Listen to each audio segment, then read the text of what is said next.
Oke guys, selama ini kita tengok-tengok di video-video orang aja kan. Sekarang ini kita datangi lokasi guys. Lokasi akibat lahar yang keluar dari Gunung Merapi ya guys. Ini kita lagi di apa ini guys? Di tempat pemandian orang-orang itu guys. Ini nih guys. Musala udah kayak gitu jadinya ya guys. Oke guys, tetaplah ikutin video ini ya guys.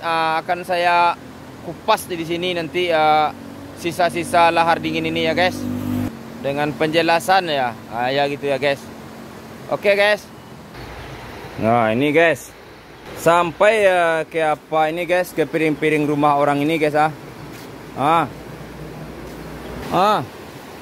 Sampai di pinggir rumah orang ini guys. Ayo gawat juga ya lahar dingin ini ya guys. Dari situ dia menghantam guys. Itu datar semua dibuatnya di guys. Tempat pemandian tuh guys. Pemandian yang di dekat Lembana ini mah guys. Ini lokasi yang dekat Lembana ini guys.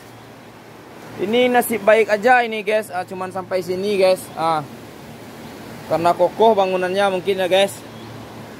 Sampai sini aja guys. Masih berdiri kokoh ini kan. Kalau ditengok-tengok dari sana guys, airnya langsung menghantam dari sana ke sini tuh guys. Sampai kayu ke pinggir-pinggir jalan tuh guys. Itu guys. Itu musala yang masih tertinggal tuh guys. Udah ada lagi guys. Cuman masih bagus atapnya guys.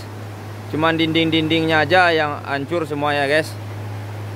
Oke guys, kita akan menuju ke sana ya guys, ke ujung yang di sana tuh guys. Yang itu guys. Itu tempat pemandian tuh guys.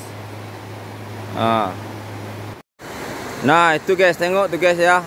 Air itu datangnya kan dari sana tuh guys. Kalau kita tengok-tengok guys, lurusnya menghantamnya ke sini guys.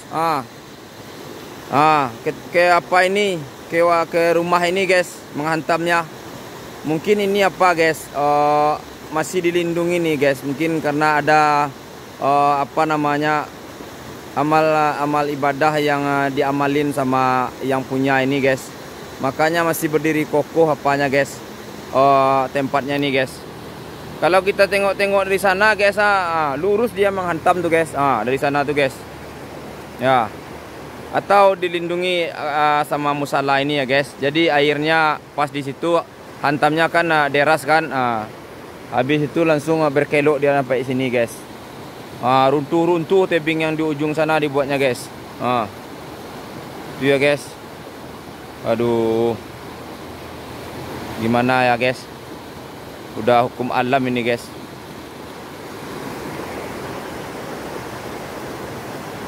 Nah ini guys, pemandiannya aku bilang tadi guys, yang kita zoom dari jauh tadi itu ya guys.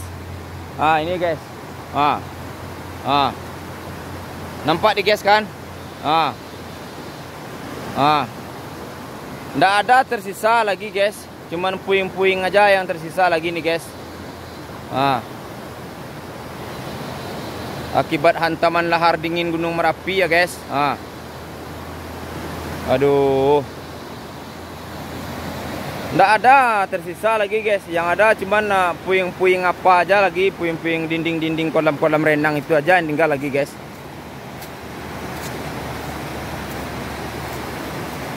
Habis semuanya. Lalu air ke situ guys. Lalu ke tempat pemandian tuh kan. Seharusnya air tuh kan lalunya di situ aja kan. Di pinggir yang situ aja. Situ. Ini ke sini lalunya kan. Ke sini lalunya kan. Ya jelaslah habis dibuatnya kan. Nggak ada lagi nih guys. Habis datar semuanya. Oke guys, aku pakai kamera belakang ya guys. Nanti aku ambil videonya lambat-lambat guys.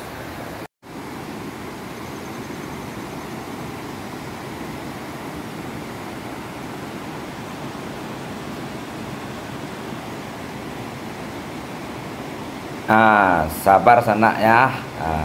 Video selanjutnya besok kita posting. Oke Sanak.